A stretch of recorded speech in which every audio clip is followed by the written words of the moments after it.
up, everyone, in fan to fan land? We are doing something completely different today. We are pre-recording, and we are going to bring you some interesting topics. So there's going to be 3 topics that are going to go live right now. That way you can pick and choose which ones you want depending on your fancy. You might like all 3, you might like one. This topic that we are covering right now is going to be the U.S. women's soccer.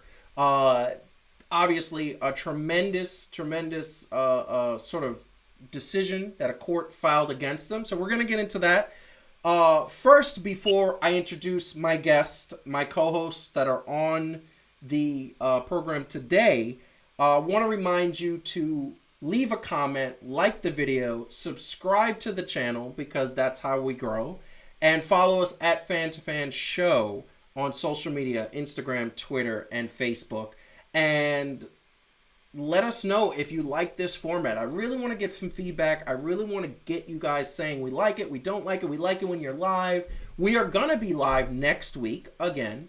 But this one, we're going to try something new. And we are going to do this again. I know that for a fact. So, in studio with me, I have the ever gorgeous, ever miraculous Heidi that is here. Yes, I'm putting you on the spot. Hello. So she has her camera view. I love this camera view, by the way. I do. Yeah, no, it looks good. I think it does. It's a little bit richer.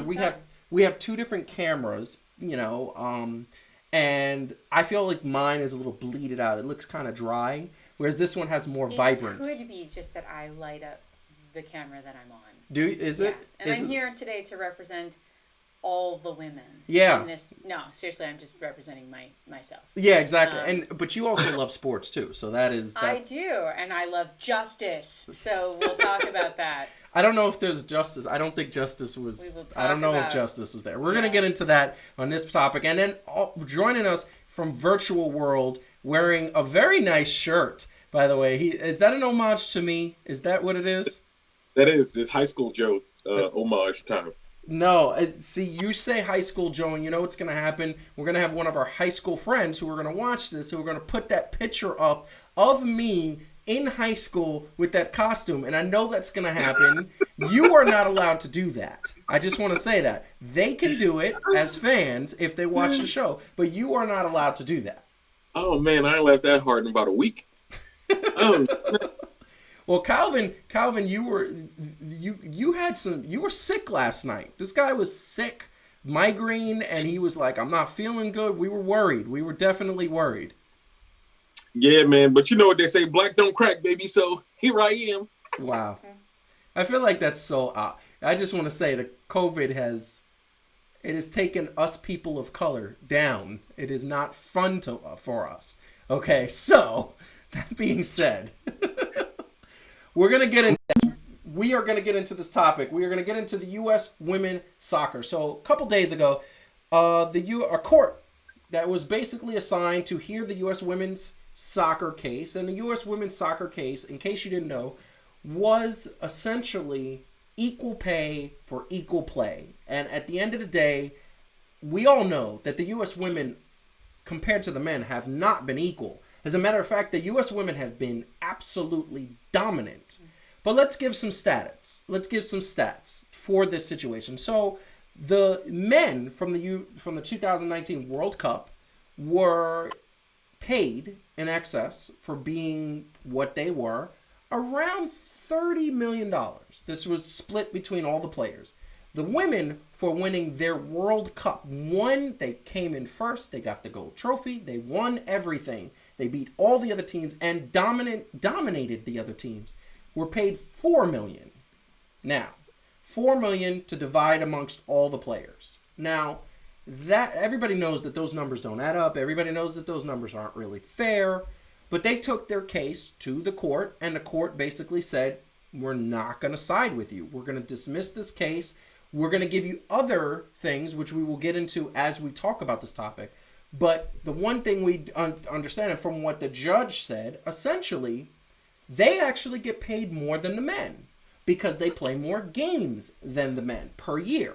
So there were interesting videos. There were interesting interviews with Alex Morgan and Megan. And I'm not even going to try to say her name because if I say her name, it's going to be... Rapinoe. Is it Rapinoe. what? Rapinoe. Rapinoe.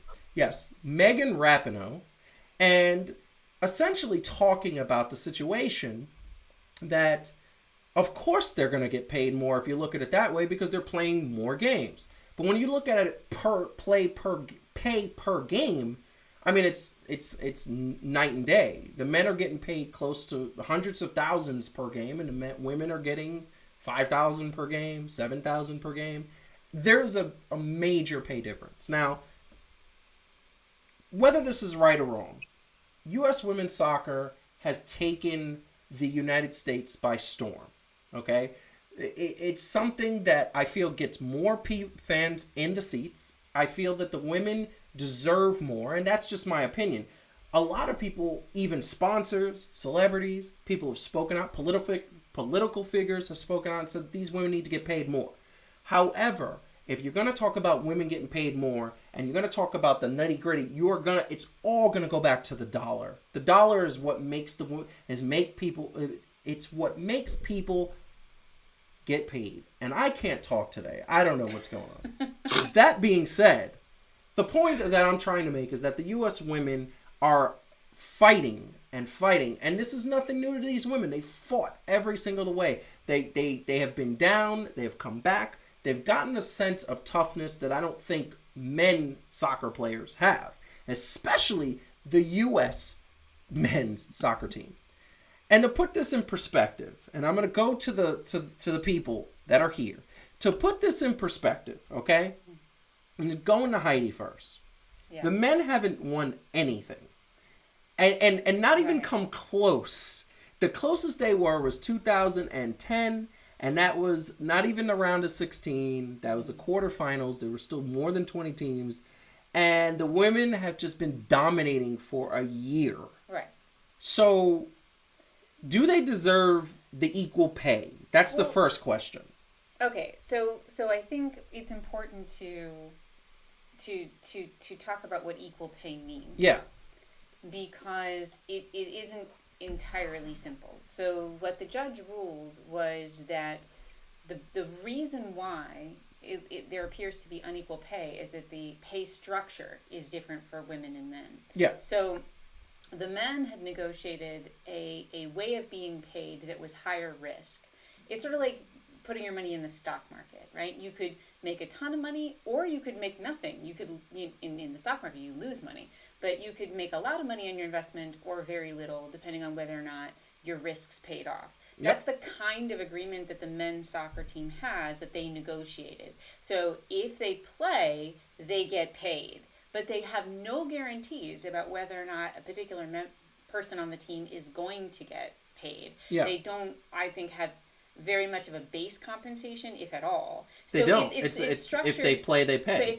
So it's structured that way. The women's team is structured more like if you invested in a CD or an annuity, where you're not going to lose your money, but you're not taking as big a risk, so you're not going to make as much money. Yeah. Their pay is structured so that they actually do have a greater base pay compensation. They have a guaranteed higher number of contracted players. They have for the security of that, they didn't get as high bonuses in the sort of pay-to-play structure. So the argument from the judge was, look, you negotiated a different kind of contract. Yes, their CBA. Which, had you done poorly or not played as much, would have been a really great deal. Yes. But because you did really well and played a lot, you would have been better off with the men's contract, but you can't retroactively say, oh, since it actually would have worked out in our favor, we want that one. Now, what is true is the judge said, look, the women were offered that same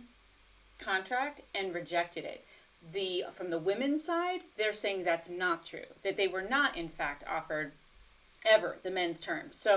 So the equal pay thing is very difficult when you're talking about structuring pay totally differently. I think nobody is saying, certainly the judge isn't saying, the women shouldn't have the men's deal. Yeah. He's saying they didn't negotiate the men's deal. But see, that's the problem. But this is the thing. So I'm going to say something to rebut that. I don't think they should have the men's deal.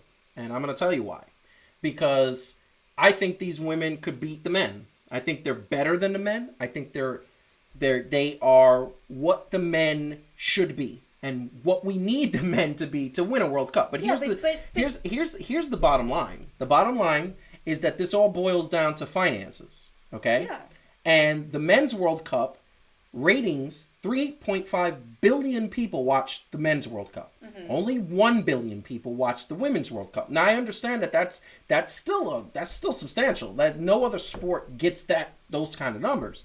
But when you're talking about 3.5 billion, there is more advertising revenue, there are more sponsors, there are more countries involved, and at the end of the day, there's more money to go around. The number that I gave at the top of this was very simple. That the women are getting 4 million, they're splitting 4 million, the men were splitting 30 million. But that was because there was more money. But that would also have been true even if they didn't play well. This reminds me a lot, and Calvin, I'm going to let you talk in a second. Yeah. And by the way, I'm not arguing that the women shouldn't make more money. Yeah. I think it's in U.S. soccer's interest because there's a lot of messed up stuff going on. I just want to read this really quick because it's unbelievable. Yeah. That in the actual suit, the U.S. Soccer said, and this is a quote, "It's undisputed that the job of the men's players requires materially more strength and speed than the job of the women's players, and that the job of the men's players carries more responsibility." Yeah, I don't agree with that. There's a bunch. It's like when the women say there's sexism comment here, there is, right? Yeah. When the women say they deserve to be paid more, they do. Yeah. But it's very important that when you talk about equal pay, it's very hard to equate pay when you have two different pay structures going on. And so that is probably the thing that has to change. And I'll give you a really example. You guys were talking about it last week, the week before. Scottie Pippen. Yeah. Did Scottie Pippen do the wrong thing when he signed a contract that would actually have kept him from making all the money that we can all agree he deserved? Well, yeah, because he deserved that. You know what, though? It's really clear? It's really clear in retrospect because he turned out to be Scottie Pippen. If he had turned out to be somebody who wasn't as great as Scottie Pippen, he might look at that deal and go, yeah, I'm glad I took the guaranteed money because I didn't turn out to be that great, right? Very much. The same kind of thing I think you could be saying here. Like, you guys turned out to be amazing. You want your pay to reflect that, but you negotiated an agreement that wouldn't reflect that. So that makes perfect sense. Calvin, hearing all that, what do you think? I think that is multifaceted. So from me, the better word would have been, is it equitable pay? Mm-hmm. Which I do not believe that it is equitable, right? Mm-hmm. Because sometimes it gets into more like the social narrative, right? You can't say that men are better at soccer than women. Or I'm going to say that the women are better than the men's soccer. I'm going to say that right now. But I mean, when you talk about the terms of the pay and right what they deserve, because unfairly to women and part of a bigger social narrative, right, is the fact in this overarching theme, which is kind of archaical and very patriarchal, is that men are better than women in sports, right? Yeah. You see it in the WNBA also, although there might be some differences. And so part of it is, are you marketing the women the way that you're marketing the men? Probably not. Even though they are more marketable, I'll tell you that much, I believe. Exactly. So the numbers are going to prove one thing. Now, if this came down to when they negotiated the contract, it seemed better. And like I said, like Heidi very well pointed out, this kind of is like the Scottie Pippen, right? Like, you didn't foresee being so good, and in essence, being good actually kind of screwed you out of the money. If it was just a simple, this contract worked with what we thought it would, and you need to put something new, I would be okay with that. But it seems like there's a lot more into it. So when they make that statement about the men's versus the women's, that don't sit well with me, right? No. And it is not equitable, right? Because, so this is the way I look at it, as a very simple bottom line for me, right? When you have men that put in a level of work that don't produce, they're not producing, right? For what we want the sports to be, they can still, their quality of life for what they do as athletes and all that other stuff, they can still do that. Women's, even at the higher level, comparatively, they still have to get like regular jobs or other jobs or do these other things, right? Right. But are expected to put in the same level of work and dedication, right? And I remember I lived in Colorado, so I was by the U.S., the USOC, right? Mm-hmm. To see the strict level that they have of training and what they got to do for their bodies. I know that's the same. Yep. You know what I mean? So if that's the same and all the other requirements are the same, it needs to be equitable. Now, and the only reason I say equitable is this: until it gets on a bigger level that men's soccer and women's soccer are making the same amount of money, you know what I mean? Mm-hmm. And that might be just time. I don't know what that part is. But to me, I would be okay if it was more equitable. If they were saying, hey, look, y'all right now, for some reason, aren't drawing, but we're going to give you the same level of money that we're giving these men. Yeah. That's more digestible. But it seems like not only are they not doing that, but they're not paying them at all. So, well, and it's like the Bulls thing, right? Like I think we can all say the Bulls didn't have to renegotiate Scottie Pippen's contract. They didn't have to pay him more, but they probably should have, because it would have been smart for them to do, to keep him happy, to keep the fans happy, to keep the team happy. And I think you can make the same thing. Sort of the judge has to rule on what the law says. But there's another issue here, which is bigger than that, which is the court of public opinion. Coca-Cola, which is a big sponsor of U.S. soccer, has sent out a scathing comment about they think that this is terrible. Joe Biden has come out and said, when I'm president, this is going to change. There's a lot of the U.S. soccer runs a huge risk of looking like awful here, because the public sentiment is against them. It's in the favor of the women, and even if they legally are not required to do anything more than honor the terms of the contract they negotiated, there's this sort of moral and ethical piece. I like how you said it, Calvin. It's the equitable piece. Do the right thing here. Forget what they negotiated what they negotiated in part because historically, women's soccer, these women were not paid. They were not treated like they were important. And so, yeah, it's not surprising their contract was a little bit more conservative. Yeah. They were a little more risk averse. Just like Scottie Pippen grew up so poor with so many people to take care of in his life that for him, he was risk averse, right? He wanted the guaranteed money. So how about you do the right thing instead of the legal thing? So, here? And this is the thing. And this is the thing that I think, for me, it puts it in perspective.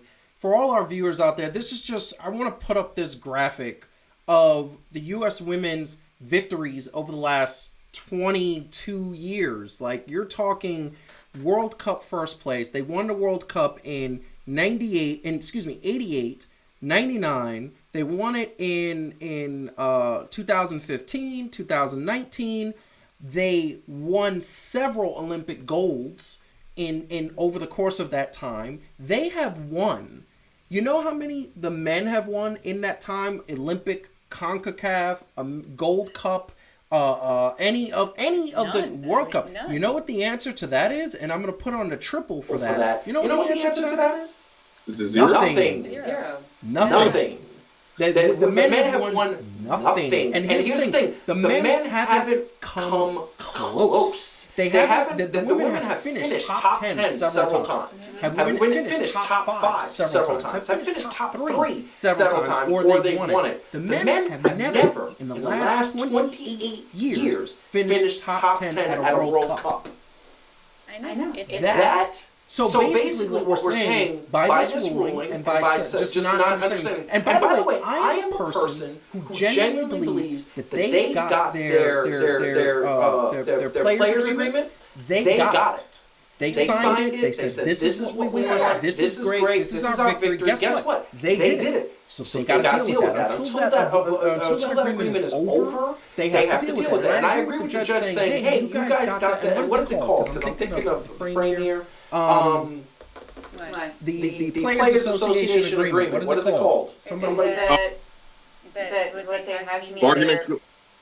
Oh my God, we're gonna get reamed for that because we don't remember it. But you guys out there, put a comment down below and let us know what it is, because we always have it. But here's the thing: It is the players' agreement that they agree to. And it's the same thing. It would be like the NBA just agreed to their agreement, and at the end of the day, they come back and say, wait, no, we're making a lot more money, we want to change it. Let's just take it to the streets. Let's take it to Brooklyn and Queens. Did you mean collective bargaining? Collective bargaining agreement. There we go. Exactly. Exactly. It would be like on the streets. It'd be like us walking up to somebody and saying, we agreed to pay $20, and then right as we're about to get the product, we say, no, we want to pay $10. Right. Yes, you can't make the legal argument that somebody owes you that. But what you can do is say, I'm going to make the moral argument that we were way more successful than any expected. And given that, and given how much more money U.S. soccer has made from the women than anyone ever expected, because they were incredibly popular, they did sell out stadiums, they have sold merchandise. Yes. Given all of that, hey, how about you do the right thing and give the women who made that possible a piece of it? It's a moral argument, not a legal one, but it's like still a really valid one. And by the way, we should say, because we're going to run out of time in a minute, that there were other parts of the lawsuit too that the judge has allowed to go forward around other aspects of their treatment. And that's something that it has been mentioned. The judge did say that if the men are getting a nice bus, or a nice hotel, or nice accommodations, the women should be treated equally. Those are victories. Here's my thing, and I want to let Calvin get one more word in before we wrap up here. Here's my thing that I genuinely find. So first of all, we're rewarding mediocrity by giving the men more money. That's the first thing. Second of all, we are basically saying that these women who are spectacular, once again, I'll say it again, the women can beat the men in a soccer game. I want to see that exhibition because I think it would turn a lot of heads. Also, they are going to get reamed. The sponsors are going to see this as like U.S. soccer is not treating their players right. And guess what? What are we talking about here? We're talking about money. And if the U.S. soccer starts to lose money and lose sponsors, you think they're not going to quickly make a change? Now here's the drastic point. Calvin, do you think it's going to come to this? And I'll throw it to you. Do you think we're going to see a women's strike in the next, 6 months if they don't get what they want? And by the way, the men, and I'm going to say this really quick, and I'm going to throw this up there. I think if that happened, the men would support them. Do you think it's going to get that bad? I wouldn't put it past it because I guess we'll see what happens in the appeals process. But I believe that if somehow it is, when it goes to appeals, if they try to uphold the same thing, I don't mind. And I will also say this. This is another reason why this actually bothers me. And it goes like this. And like I said, we get the legal ramifications of things, to which is usually always going to benefit business, right? Especially when you talk about soccer and football, primarily, right?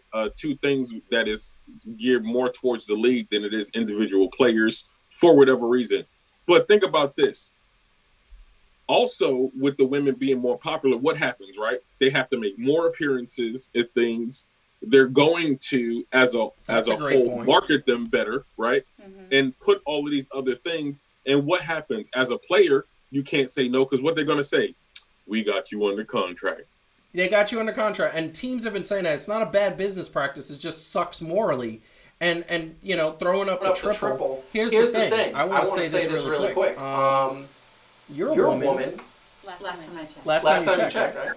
How do you feel about that? Does it genuinely upset you? The situation upsets me. Again, I don't necessarily blame the judge if, on the basis of the facts and the law, they really had no choice but to rule the way they did. But again, I think it really comes down to doing the right thing. We really can't. I don't like governing bodies and corporations taking advantage of individual groups of people. Yeah. This feels bad. I mean, it feels bad to the men. I mean, the men have issued statements supporting women on this. This is why I think the men are going to, if the women go on strike, the men are going to follow suit. And then U.S. soccer is going to take a tank. And there have been a lot of times in history when we have tried as society to say, let's right the wrongs. Of the past. And let's, we've done a lot to support women's sports. We're not where we need to be. But hey, let's maybe the wrongs of the past and do the right thing here. Yeah. So I'd love to see U.S. soccer step up. I think it would make people feel really good about U.S. soccer. I think it's in their long-term interest to not be petty here. Yeah, they can't be petty. And I think in most cases, when owners and governing bodies have decided to be petty, they've ended up regretting it. Yeah, and I think that's happened in a lot of sports things. I think Major League Baseball tried to be petty in the late 90s. The players went on strike. The players got everything they wanted because they went on strike. The players run the leagues, and I think, yes, you want to say these owners and presidents think that they own a league, but if you have no players or your players are not as good...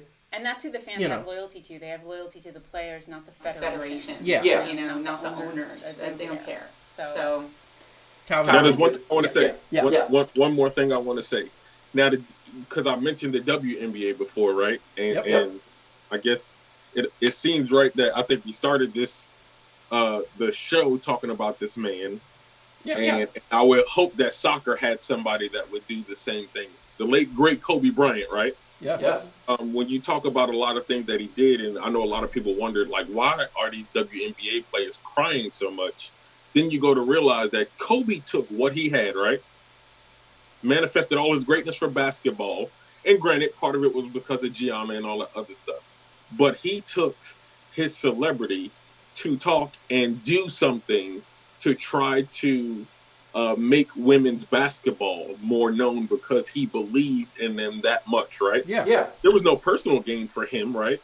But he took that, and I think that it might take your what is his name?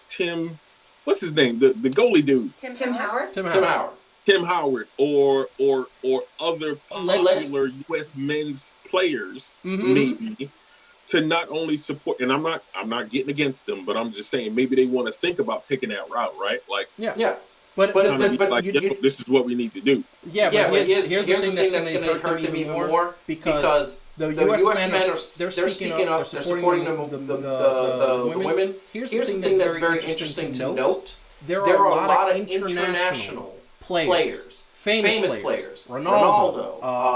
What's his name? Who was the Brazilian star? Neymar. They are stepping up and saying this is ridiculous. And by the way, in their country, the women are equal with the men.